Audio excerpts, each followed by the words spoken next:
Abre a tua Bíblia em 1 Coríntios, capítulo 13, né? E nós vamos ler alguns textos aqui relacionado ao tema. Na verdade, o tema está relacionado com essa porção da Palavra de Deus, baseado em 1 Coríntios, capítulo 13. Projeta, por favor, já o primeiro slide. O tema da mensagem é fé, esperança e amor. Quem sabe que a gente deve caminhar numa estrada, numa caminhada de fé, esperança e amor? Quem quer caminhar uma caminhada de fé, esperança e amor 2022? Muitas experiências de fé, muito mais fé da parte do Senhor, muito mais discernimento de esperança diz respeito ao futuro, mas com discernimento, com visão do futuro. Quem quer mais isso para a sua vida em 2022? E amor, né? Amém. O amor de Deus sobre todos nós, vivenciando o amor, amando, sendo amado, mas sendo também um instrumento do amor de Deus. Tudo isso nós temos para 2022, para todos nós. Muito bem. O texto de 1 Coríntios capítulo 13 é um capítulo muito, muito conhecido, e ele praticamente é um hino. Esse texto que Paulo colocou no capítulo 13 de 1 Coríntios, era um hino cantado no primeiro século. Era um hino sobre o amor de Deus, o amor agape, o amor de Deus. Então, não foi necessariamente Paulo, o apóstolo Paulo, o autor desse texto.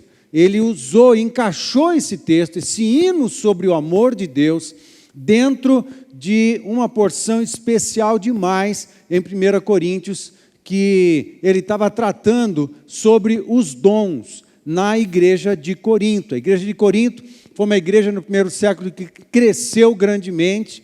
Ela fica bem próximo da Grécia, próximo de um istmo, um pedaço de terra, e hoje tem um canal que liga dois mares ali, e é uma cidade muito rica, muito próspera. O comércio era muito forte na cidade de Corinto, e quando o evangelho chegou ali, na segunda viagem missionária de Paulo, e se estabeleceu uma igreja na cidade de Corinto, ela teve um crescimento considerável, muito abençoador. No entanto, a quantidade de idolatria, de imoralidade, de problemas que tinha na cidade, acabou de alguma forma entrando no seio da comunidade.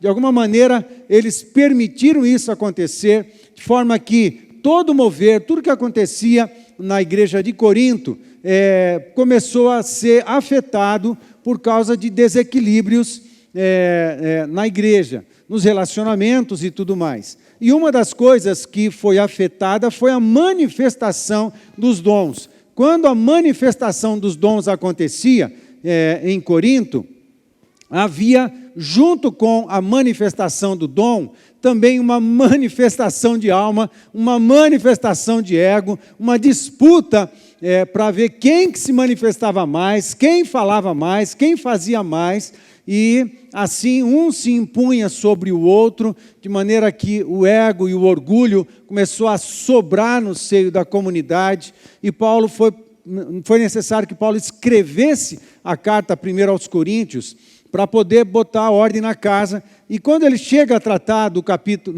sobre os dons, especificamente a questão relacionada às manifestações dos dons na comunidade, ele começa a falar disso no capítulo 12, passa pelo capítulo 13 e ele termina só no capítulo 14, quando no capítulo 12 ele fala dos princípios dos dons espirituais. No capítulo 14, ele coloca as normas, ele fala quais são as normas éticas, comportamentais, como é que isso vai funcionar nos cultos coletivos, mas ele colocou entre um e outro, 12 e o 14 e o 13, amém? Amém? Entre o 12 e o 14 tem o 13, né? Obviamente. Mas, no capítulo 13, ele trata do amor, porque o amor é o equilíbrio entre todas as coisas. O amor é que vai equilibrar a manifestação do Espírito. O amor é que coloca todas as coisas ajustadas a Deus. Quando o Espírito Santo se move, se manifesta, e isso acontece numa pessoa em que está fluindo no amor de Deus, conhece o amor de Deus, sabe da importância do amor de Deus, mas também é um instrumento do amor de Deus, flui no amor de Deus, sabe que ele também deve ser um instrumento do céu para manifestar o amor de Deus às pessoas. Aí fica tudo equilibrado. A manifestação do dom e o amor de Deus, quando chega, ele manifesta a Deus, ele glorifica a Deus, ele exalta Jesus, ele exalta o Evangelho, ele manifesta poder, acontecem curas, as pessoas são tratadas, elas são curadas, são libertas, são salvas, porque o poder de Deus veio e aconteceu. E o instrumento não precisa de foco, o instrumento não precisa de ênfase, a ênfase está toda em Deus, está toda em Jesus. Amém, gente? A ênfase está no baixo, quando o Paulão troca, quando acaba tudo, vamos agradecer o baixo, uhul. É assim que a gente faz? Não, não é. Por quê? Porque o baixo é só um instrumento, é o Paulão que tocou. Amém, gente? O Paulão, se alguém vai receber algum tipo de gratidão ou louvor, que seja quem tocou, né? Quando nós somos instrumentos na mão de Deus e Deus nos toca para abençoar pessoas, quem deve receber a gratidão, o louvor, a honra?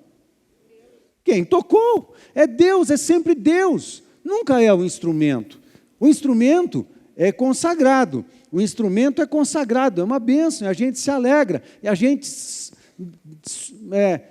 transborda de alegria, de realização, de felicidade, porque estamos sendo usados para a obra de Deus. Amém, gente? Mas sempre quem recebe honra é o Senhor. E era o que não estava acontecendo em Corinto. Aí Paulo chega com uma série de ensinos a respeito disso. Aí quando para aqui no capítulo 13, ele desenvolve essa temática do amor. E eu quero ler a partir do verso 8, e ele vai desenvolvendo da seguinte forma, até culminar nas 3 virtudes, fé, esperança e amor. Eu quero caminhar com você e falar com você sobre essas 3 virtudes, mas vamos ler primeiro, me acompanha, que a gente vai ler a partir do verso 8 até o verso 13, e a gente vai chegar aqui nessas 3 virtudes, ok? O amor jamais acaba, mas havendo profecias, desaparecerão. Havendo línguas, cessarão. Havendo ciência, passará. Preste atenção em algo bem interessante. Paulo, por todos esses textos, do 8 ao 13, ele vai falar de tempo. Alguma coisa continua, alguma coisa acaba.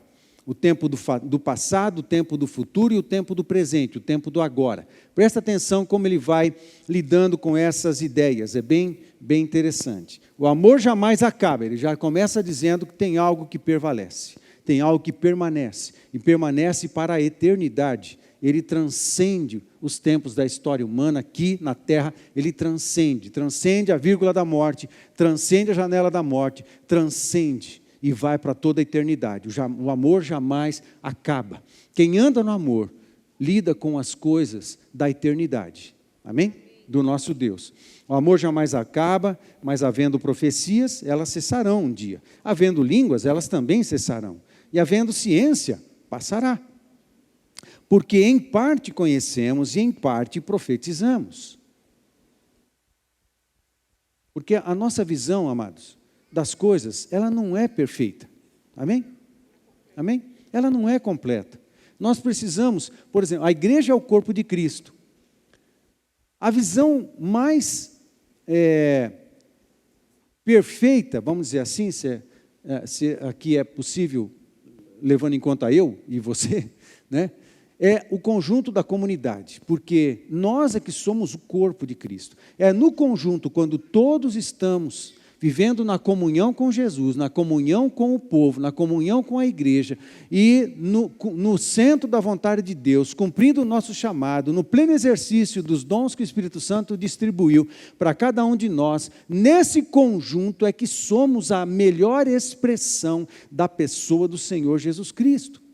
Mas em parte profetizamos, porque em parte conhecemos. Nós não conhecemos a plenitude, nós conhecemos a plenitude daquilo que nos foi revelado e do que nos é necessário saber para conhecermos Deus, para sabermos que precisamos dEle, para chegarmos à salvação e para tudo que a gente precisa para fazer o nosso chamado aqui. Mas com relação a muitas coisas que não foram reveladas, o próprio texto de Deuteronômio, Moisés fala que as coisas que nos foram reveladas foi para o nosso conhecimento, e tem uma infinidade de coisas que não nos foram reveladas, porque não compete a gente saber ainda. O próprio apóstolo Paulo, que escreveu isso daqui, na segunda carta aos Coríntios, no capítulo 11 e 12, ele fala que ele teve uma experiência, em um pelo menos, dos arrebatamentos que ele teve, eu acredito que ele teve mais de um arrebatamento, que foi revelado, mostrado coisas que ele não foi autorizado a compartilhar, não foi autorizado a falar a respeito disso. Ele viu coisas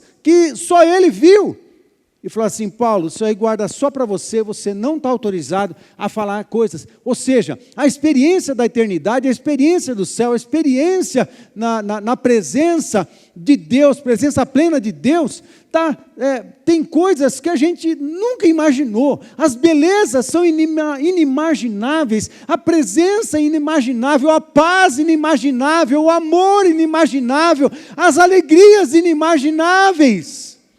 Tem coisas grandiosas de Deus na presença dEle, e a gente recebe algumas pitadas, o apóstolo Pedro fala disso, de algumas pitadas da glória, que nos são derramadas em nós pelo seu Espírito, pela sua presença. No momento, a gente convive com uma certa plenitude, a plenitude que cabe a nós, nesse corpo frágil, nessa mente frágil, nesse emocional frágil. O que a gente aguenta? A gente aguenta um certo nível de revelação, um certo nível de glória, um certo nível de poder, um certo nível de conhecimento, um certo nível de proximidade com o Senhor. Só o que a gente aguenta, só o que está reservado para nós no céu é algo infinitamente maior, e não dá para a gente fazer essa conta. A gente só tem essa ideia do que o que nos espera é muito melhor, muito maior, muito mais lindo.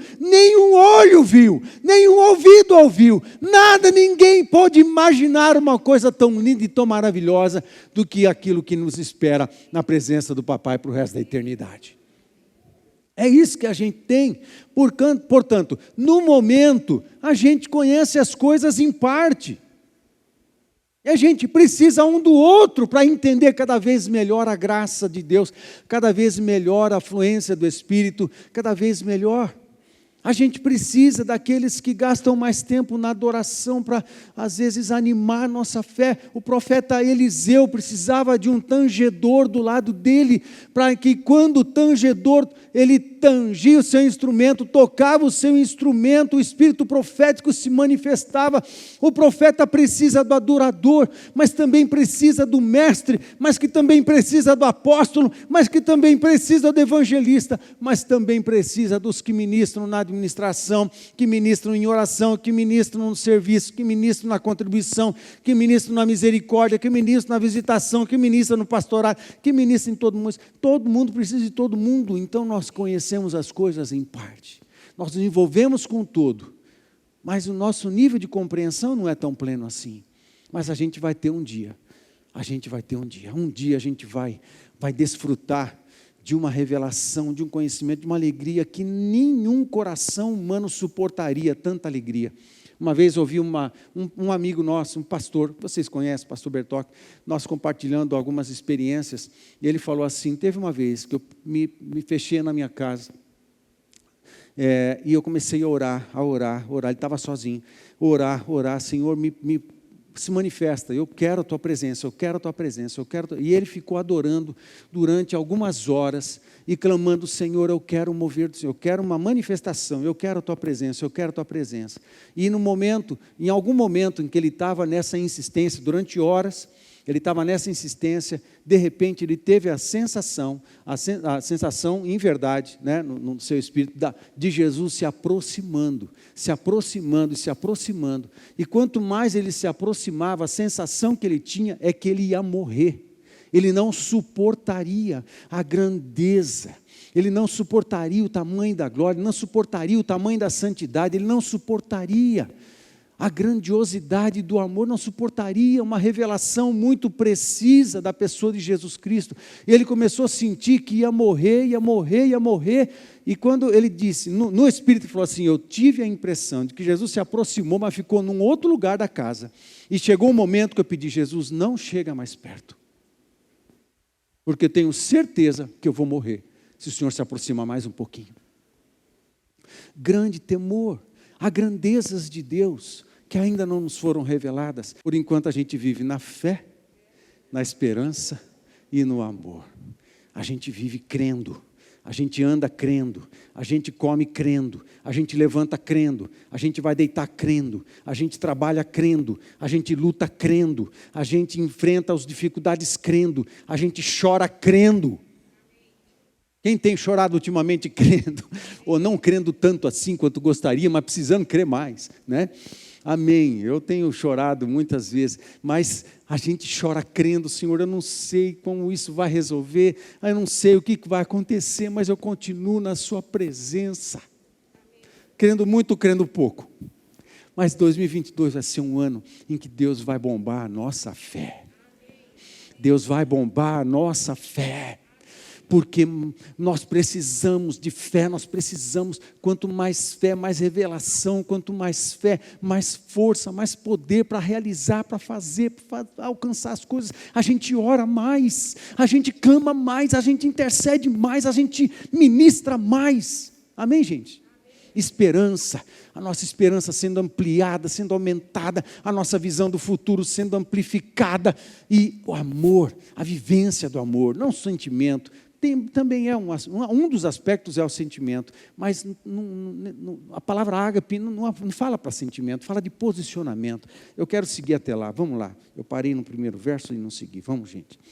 Porque em parte conhecemos e em parte profetizamos. Quando, porém, olha que interessante, tempo, lembra? No momento, porque agora, em parte conhecemos, em parte profetizamos. Quando, porém, vier o que é perfeito, então o que é em parte será aniquilado. Tem gente gastando força demais, energia demais, tempo demais com aquilo que vai ser aniquilado. Gaste mais tempo e energia da sua vida com aquilo que é eterno. Amém, gente? Não que a gente não precise de muitas coisas que no tempo vai ser aniquilado mesmo. Isso é verdade também. Mas cuidado, para que essas coisas, as coisas que serão aniquiladas, não governem a sua vida. Amém? Quem está entendendo o que eu estou falando? Amém? Muito bem.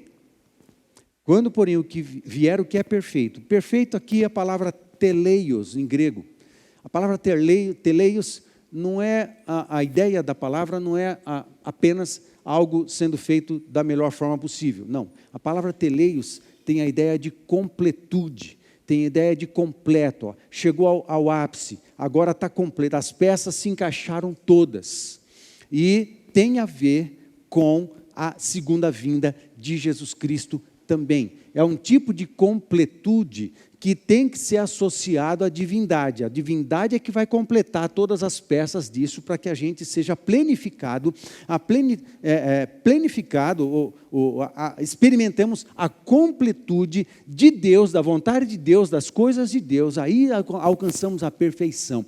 A perfeição não é só fazer uma coisa de maneira exemplar, que ninguém conseguiu fazer dessa forma aqui e tal. Não é essa a ideia da palavra teleios. A palavra teleios é de completo.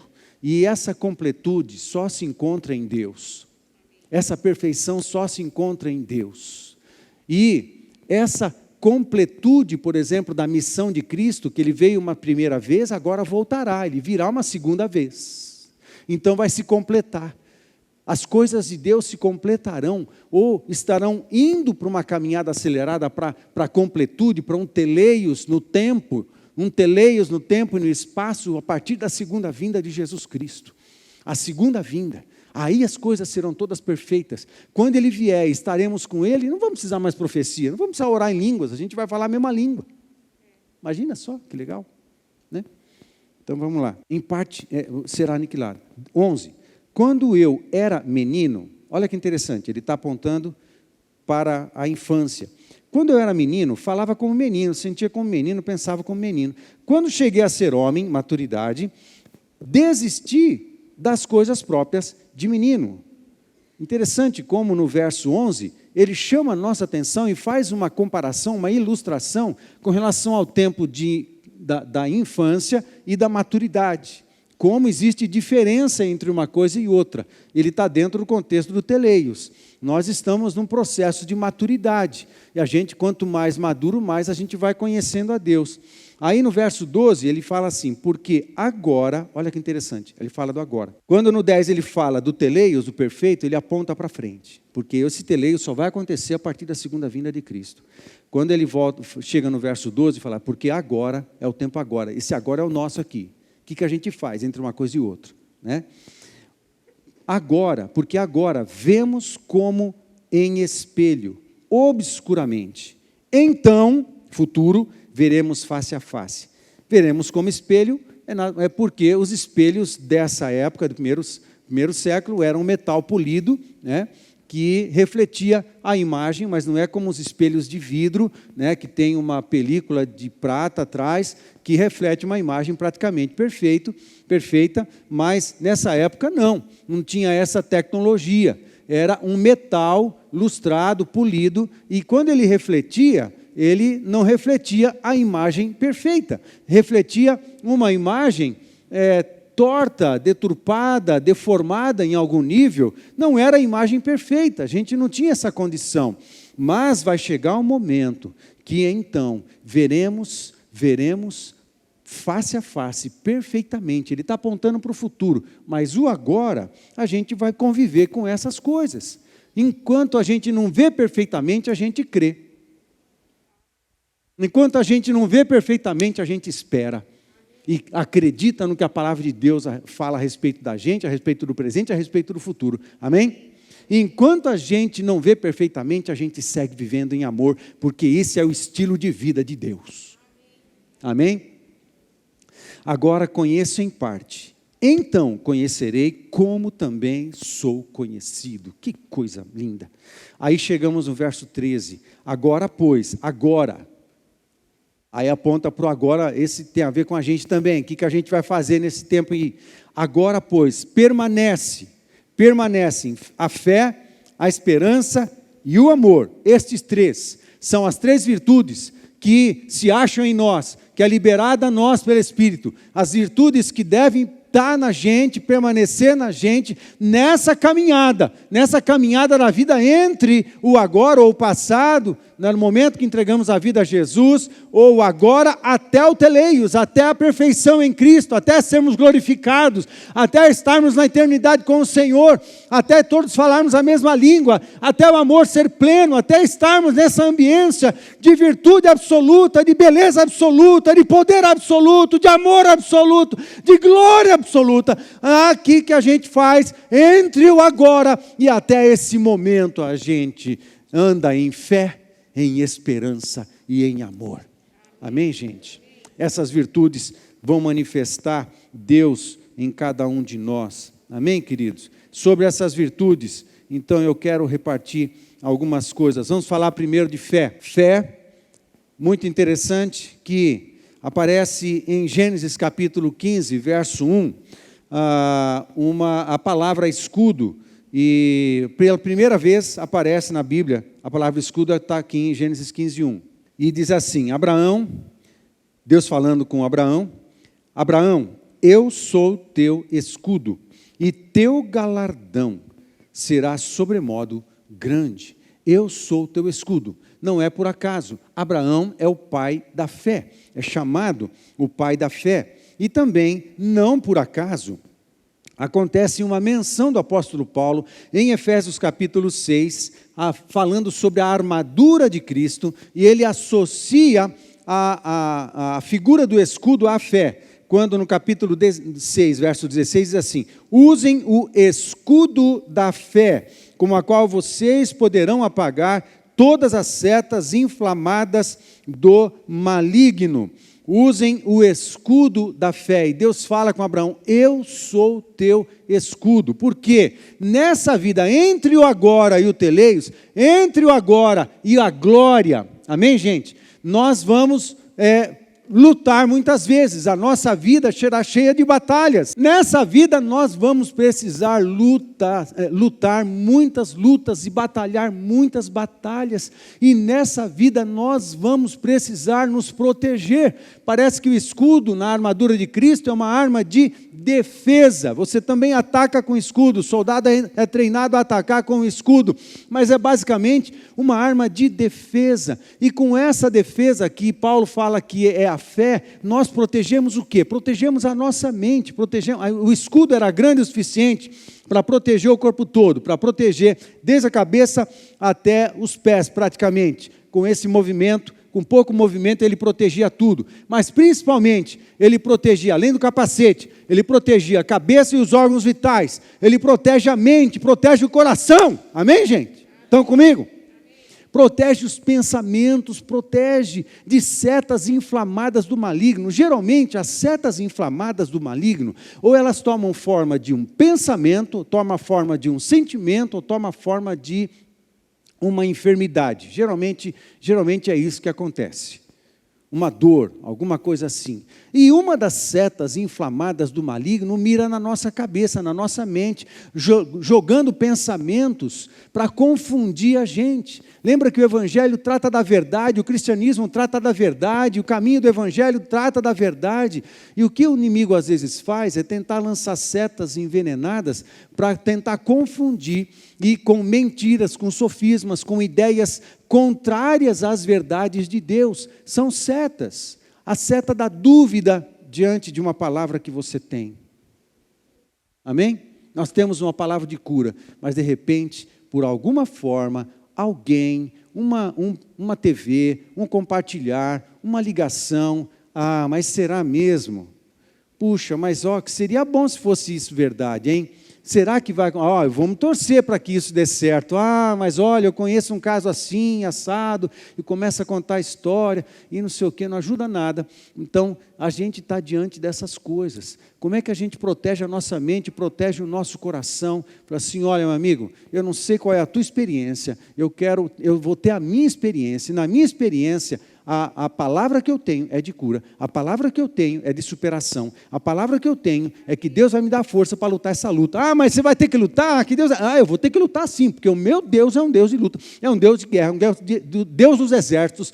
Ele não se exime das guerras, das lutas, e Ele fala que os seus filhos também entram em muitas lutas, mas com a certeza de que Ele vai junto, e a força necessária para lutar qualquer tipo de luta que Deus vai dar para nós. Amém, gente? Ele dá para a gente não está sozinho, mesmo no dia cheio de celebração e alegria, ou no dia cheio de tristeza, Ele está com a gente, Ele está do lado, às vezes em silêncio, mas Ele está. Amém, gente? A gente tem que lutar, a gente vai ter que lutar, mas a palavra que eu tenho é essa, aqui você teve a sua, e agora espera para ver o que é que Deus vai fazer na minha vida. Eu vou lutar a luta que for preciso, não tem problema, mas eu sei que o Senhor é comigo, e lá na frente eu vou ter um testemunho. Nós vamos seguir nessa fé. Amém, gente? É assim que a gente anda, é assim que a gente segue. Era assim que Abraão estava seguindo. Você acha que Deus falava com Abraão todo dia? Não, pode ler o Gênesis. 40 anos, 60 anos, andando com Deus. Quantas vezes Deus falou com Abraão? Ele se seguia por uma palavra, e ele creu na palavra que Deus deu para ele. Anos depois, falei, sai da tua terra, da tua parentela, e vai para a terra que te mostrarei. Anos depois ele volta a falar com Abraão, anos depois, mas ele estava afirmado numa palavra.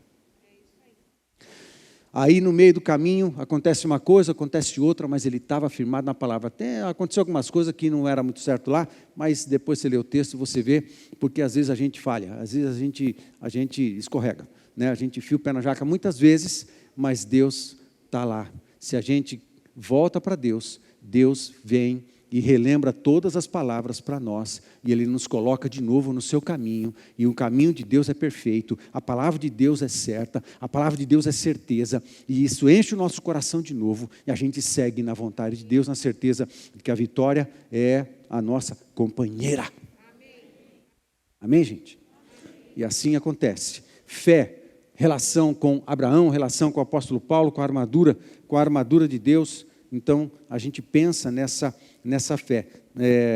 Escudo, né? Por isso tem a figura desse escudo aí. Muito bem. Outra coisa interessante, para nós cristãos, fé, eu já falei, já pregamos, né? Ensinamos tantas vezes, mas eu quero me referir a duas palavrinhas que ajudam a gente a entender fé, né? Não é apenas acreditar que alguma coisa é verdade, mas primeiro é crença. Primeiro é crença, né? E a segunda é confiança. Acreditar que aquilo que Deus falou é. Amém, gente? Aquilo que Deus falou é. Pronto. E confiança em Deus para andar com Deus. Sim, Pai, eu acredito nisso que o Senhor está falando, mas eu confio ao ponto de ligar minha vida nisso, porque essa é a ideia da palavra fé em grego, pistes, é eu voltar minha vida na direção daquilo que está me sendo revelado, é eu ajustar toda a minha vida na direção da palavra, ou seja, ajustar toda a minha vida na direção de Jesus Cristo. Isso significa dizer não aqui, não aqui, não aqui, não aqui, não usar mais esse caminho, não fazer mais isso, não fazer esse outro monte de coisa, porque agora eu estou ajustando a minha vida para cá. Amém, gente? Ah, mas eu não posso tudo na graça? Não, você não pode tudo na graça, não. Não é assim, não. Aliás, tem um livro que foi lançado agora, acabei de receber essa semana em casa, Graça, escrito pelo pastor Luciano Subirá. Eu acredito que será um dos melhores livros das últimas décadas a respeito da temática da graça. Eu quero recomendar você a comprar esse livro e usufruir ali do conhecimento que nosso irmão pastor Luciano Subirá tem, desenvolvendo essa temática da graça num tempo em que tem muita gente falando bobagem a respeito da graça de Deus, como se misturasse graça com libertinagem, graça com liberalidade, graça com possibilidade de pecado, graça com frouxidão, graça com nível baixo de santidade. Ei, não é nada disso. Não é nada disso. Graça é outra coisa. Graça é um poder que é liberado sobre nós para nos fazer forte, para poder suportar todas as coisas, para poder dizer não ao pecado. Ah, eu vivo na graça. Sim, eu vivo numa graça que me empodera para dizer não ao pecado. Amém? Estão comigo, gente?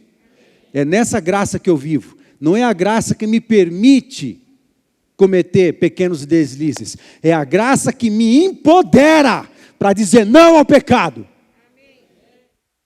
Percebeu a diferença? Amém, gente? Bem grande, né? Portanto, crença, eu acredito em Deus e eu confio, eu lanço a minha vida nas coisas de Deus. Amém? Fé, tudo isso, a gente vai pregar muitas vezes sobre isso também. Outra coisa bem interessante, Hebreus capítulo 11. Ora, a fé é a certeza de coisas que se esperam, a convicção de fatos que se não veem. Amados, entenda o seguinte, fé não é fé na fé. Ah, eu acredito muito, então algo vai acontecer. Não, não é isso, isso não é fé. Tem nome de fé, parece fé, mas não é fé. Fé é você receber algo de Deus, é você ouvir a palavra de Deus, é você ter uma palavra de Deus para você, no teu espírito, vinda de um homem de Deus, vinda da palavra de Deus, testificada no teu espírito, e quando Deus te dá essa palavra, você se apoia nessa certeza. Então fé é mirar, é ver. Um dos verbos que mais se repete no capítulo 11 de Hebreus é o verbo ver. É muito interessante. Fé tem a ver com ver, vou começar de novo. É um trava-língua. Fé tem a ver com ver o invisível. Não é legal? É legal. Ninguém vê, mas a gente vê. Eu vejo com os olhos do Espírito, eu vejo porque a palavra de Deus se revelou, e eu consigo ver a palavra de Deus, ela acontecendo, é logos, depois é rema, ela vai acontecer, eu consigo ver, eu antecipo todas as coisas, eu vejo o que ninguém vê. Fé tem a ver com ver, mas é ver algo, não é, eu acredito que, então eu acredito muito, vai acontecer. Não, fé é quando você tem um alvo, e o alvo é certo, o alvo é definido, eu sei o que é que vai acontecer, eu tenho uma palavra. Amém, gente? Não é acreditar muito. Você pode acreditar muito depois que você tem uma palavra. Aí sim, você mira na coisa certa. Porque se for fé pela fé, então eu acredito muito em alguma outra coisa, aí vai dar certo. Não, não é isso. Tem a ver com Deus, tem a ver com uma revelação, tem a ver com aquilo que Deus falou. Amém, gente? Amém. Muito bem. Aí, a segunda palavra, vamos saltar para a segunda, é esperança. Fé e esperança. A palavra esperança, ela tem a figura da âncora, isso é coisa linda. Hebreus capítulo 6, 19 e 20, é uma coisa impressionante esse negócio. Temos esta esperança como âncora da alma, firme e segura, a qual adentra o santuário interior, por trás do véu, onde Jesus, que nos precedeu, entrou em nosso lugar, tornando-se sumo sacerdote para sempre. Ele nos antecipa, porque a gente vai entrar onde Jesus está, né? Na presença do Pai. Ele já nos levou para lá, pela fé a gente acessa a esse lugar já. Mas é interessante, temos esta esperança como âncora da alma. Âncora da alma é como se agora, nós estamos vivendo agora, amém? Agora, fé, esperança e amor. O agora, aguardando o teleios, aguardando a parousia, que é a segunda vinda de Cristo, aguardando a manifestação de Jesus como Senhor e Rei, como leão, não como cordeiro, como leão, amém, gente? A gente tem nesse aguardo. Enquanto a gente aguarda, a gente caminha nisso aqui. Mas o que aconteceu? É como se amarrássemos uma corda na nossa alma, e aqui a alma tem ideia de completude também, de vida, amarrássemos uma corda, na outra ponta uma âncora, a gente jogava a âncora assim, ó, e ela cai dentro do santíssimo lugar, por um acesso em que Jesus abriu e inaugurou. E essa âncora cai lá dentro do santíssimo lugar, na presença de Deus. E a gente está amarrado nisso, a gente está seguro nisso. E é interessante, porque o que funciona a âncora? Qual é o papel da âncora? Quando o navio chega no porto, ele atraca, ele não ancora. Ele atraca, ele é amarrado no porto, e assim ele está seguro. Mas, quando ele vai para alto mar, ou ele está em algum outro lugar que não é o seu porto seguro, aí então ele precisa da âncora. Ele solta a âncora, porque a âncora vai lhe dar segurança e estabilidade diante das tempestades, dos maremotos, dos vendavais, de todas as tormentas. Quem está comigo? Aí a gente pega a âncora da nossa alma e lança no santíssimo lugar, e estamos bem firmados, estamos seguros, estamos firmados, estamos protegidos, estamos guardados. Não importa as tormentas que a gente está passando, a nossa alma está ancorada no santíssimo lugar. Tem tormenta, viu, gente? Tem tormenta na vida. A vida é feita de tormentas, não só de tormentas, mas às vezes tem. Às vezes tem, mas quando tem, o que a gente faz? Opa, eu estou ancorado no céu, eu estou ancorado na eternidade, eu estou ancorado no santíssimo lugar, eu estou ancorado, eu acho que a âncora está bem pertinho do trono de Deus ali, está ali bem pertinho, porque é onde eu quero estar. Amém, gente? Quem está entendendo? Amém. Âncora da alma. Por isso, é a esperança, a gente espera essa coisa, a gente já convive, a gente já prova o eterno, a gente já desfruta de algo que a gente está esperando. Amém, gente? Mas a nossa esperança é viva, a gente não está esperando algo que a gente não sabe, a gente está esperando algo que a gente sabe. Amém, gente? Ok. Isso é âncora. A gente vai para, por exemplo, Lamentações. Quero trazer à memória o que me pode dar esperança. As misericórdias do Senhor são a causa de não sermos consumidos, porque a sua misericórdia não tem fim, renovam-se cada manhã, grande é a tua fidelidade. Enquanto isso, uma vez que a âncora está lá no santíssimo lugar, eu vou convivendo aqui com esperança, convivendo com fé, vou convivendo com misericórdia. Não está na lista hoje misericórdia, mas um dia eu vou pregar só sobre misericórdia. A gente convive com a misericórdia, ela está renovada sobre nós, porque a gente que está no agora, amém? A gente que está no agora, e esse agora tem tormenta, esse agora tem lutas, esse agora tem vendavais, a gente tem à disposição as misericórdias de Deus. Todos os dias elas são renovadas, e eu posso me aproximar de Deus na certeza de que há uma grande porção de misericórdia que da parte de Deus sobre nós. Senhor, eu tenho às vezes cometido algumas falhas, alguns erros, tem erro que eu nem sei se eu estou cometendo ou não, não sei, eu não sei explicar tudo para Deus, mas uma coisa eu sei, pelo que sei e pelo que não sei, eu preciso de um banho de Tua misericórdia hoje, porque eu preciso da Tua força, eu preciso da Tua presença, eu preciso da Tua palavra, eu preciso da unção do Teu Espírito, eu preciso de tudo isso aí, amém, gente? Nós temos tudo isso à nossa disposição, a gente desfruta antecipadamente. Esperança é aquilo que está lá no futuro, amém, gente? Está lá no futuro. E a terceira coisa, por exemplo, eu quero ler alguns textos, Salmo 62, 5, somente em Deus, ó minha alma, amém? Somente em Deus, ó minha alma, espera silenciosa, porque dele vem a minha esperança, até a esperança vem de Deus, tudo vem de Deus. O Novo Testamento fala que a fé vem do Senhor, é dom, a esperança também vem do Senhor, é dom, e o amor, Romanos 5,5, fala que nos é acrescentado pelo Espírito Santo, o Espírito de Deus. João fala que Deus é amor, também vem dele, tudo vem dele, tudo vem dele, tudo vem dele, tudo vem dele. A gente busca, a gente ora, a gente busca a sua presença, e quanto mais perto a gente está dele, ele vai nos carregando de fé, nos carregando de esperança, nos carregando de amor, de tudo que a gente precisa para lutar todas as nossas lutas e sair bem no final. Amém, gente? Salmo 71, 5, pois tu és a minha esperança, tu és a minha esperança. Ele está olhando o futuro, está olhando Deus, o tempo que ele vai estar morando com ele para sempre. Pois tu és a minha esperança, Senhor Deus, a minha confiança entrou em cena de novo aqui, fé e confiança, a minha confiança desde a minha mocidade. Jeremias 17, 7, bendito o homem que confia no Senhor e cuja esperança é o Senhor. Amém, gente? É Deus, é a pessoa dele. Romanos 12, 12, regozijai-vos na esperança, sede pacientes na tribulação, na oração perseverantes. Amém, gente?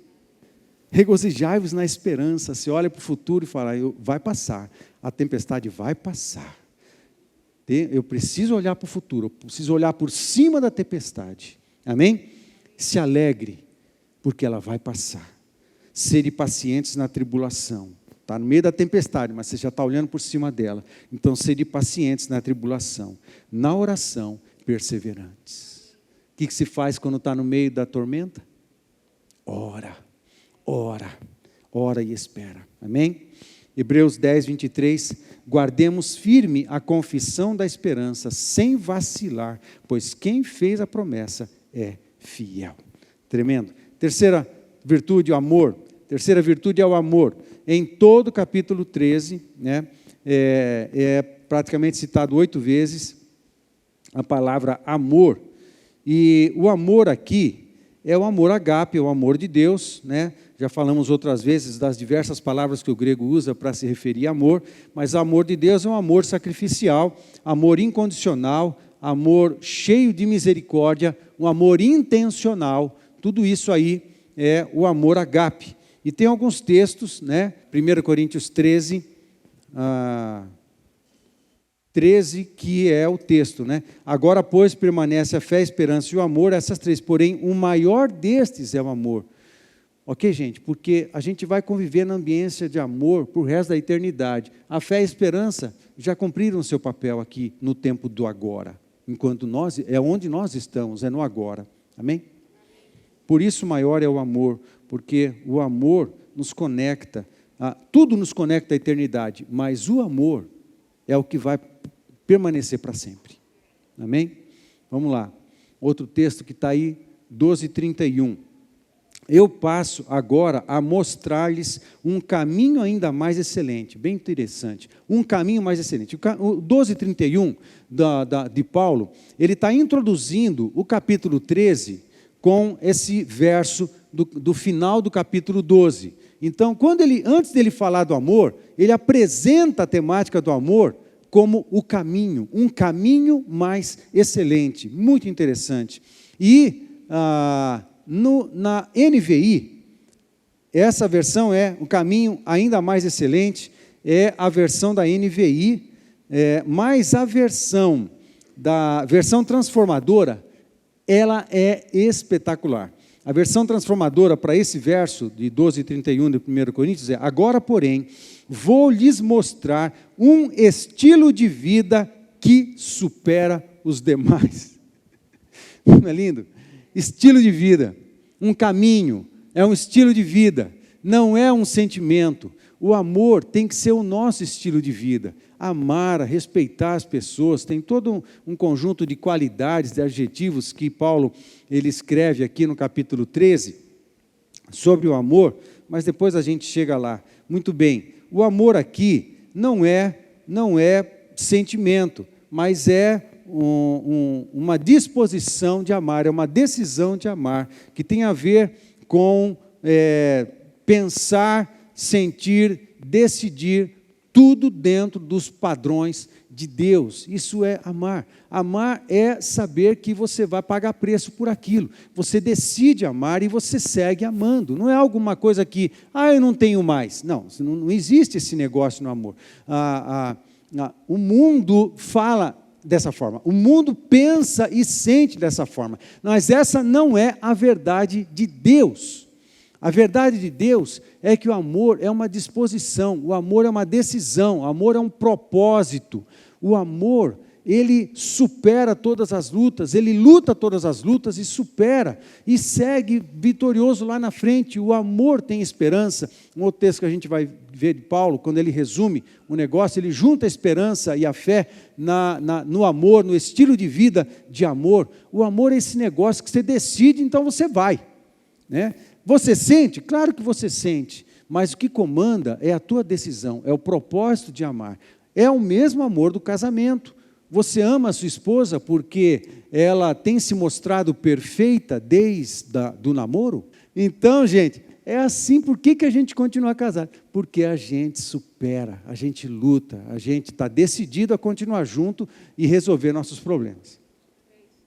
Amém? A gente está decidido a continuar junto e resolver nossos problemas, para andar no mesmo caminho junto. E vamos lutar o que for preciso lutar junto, e a gente segue. O mundo não, o mundo cansa, porque vê o amor, aliás, a definição de amor no mundo é basicamente sexo. Não é isso, é muito mais. É o amor agape, o amor que sustenta o casamento é o agape, o amor do sexo é o eros. É outro amor. A Bíblia até divide isso daí para não misturar uma coisa com a outra. Agora, dá para ter um eros de qualidade dentro do agape conjugal? Tem que ter, não é que pode, tem que ter, meu filho. Mas eu tenho que segurar a onda, não é encontro de casais, né? Não é encontro de casais, então vamos lá. Bom, é o amor agape, é uma decisão, e você decide seguir. Agora, com Deus também é assim, hein? Deus me amou porque decidiu me amar, porque eu não fiz nada para Ele fazer isso, para Ele resolver me amar. Agora tem uma coisa, Deus, como a gente conhece as coisas em parte, você também tem que crer na revelação do amor que Ele já te deu, e por causa disso você segue fiel ao Senhor. Amém? É uma decisão também, muitas vezes, na vida cristã, eu tenho que lembrar que eu decidi seguir a Jesus. Porque tem hora, como eu falei do ano passado, para os normais, não arrepia toda hora. Tem períodos que não estou arrepiando nunca, sem arrepio não dá para seguir, ei. Não, é uma decisão. Eu decidi andar com Jesus, eu decidi ministrar, eu decidi fazer a vontade de Deus, eu decidi e eu sigo. Às vezes sujeitando o que eu sinto, por causa da decisão do agape. É assim que se segue a vontade de Deus. Quando perguntaram para o apóstolo Paulo, e aí, você vai negar Jesus e tal? Não, pode cortar a cabeça. Segue aí, meu. Tranquilo. Quando perguntaram para Pedro, e aí, você vai negar Jesus? Não, pode crucificar. Não, peraí, crucificar igual Jesus vai ser muita honra. Me crucifica de cabeça para baixo. Vai, segue aí. Ou você acha que ele arrepiou todo quando falou, me crucifica de cabeça para baixo? Ficou todo arrepiado. Decisão de ser fiel, decisão de seguir. Decisão de ir até as últimas consequências pelo Evangelho. Decisão de ir até as últimas consequências por Jesus. Decisão de ir até as últimas consequências para se manter fiel ao Senhor. Amém, gente? Amor. E assim segue. Muito bem, queridos. Tem um texto que eu quero ler com você, para a gente saltar. 1 Coríntios. Isso. 13, de 4 a 7. O amor é paciente e bondoso. O amor não é ciumento, nem presunçoso. Não é orgulhoso, nem grosseiro. Não exige que as coisas sejam à sua maneira. Não é irritável, nem rancoroso. Não se alegra com a injustiça, mas sim com a verdade. O amor nunca desiste. Nunca perde a fé, isso na versão transformadora. Nunca perde a fé, o amor nunca perde a fé. Sempre tem esperança. E sempre se mantém firme. É como se a fé e a esperança entrassem, fizesse parte da ambiência de um amor. Amém? Amar, fé, esperança e amor. Amém, gente?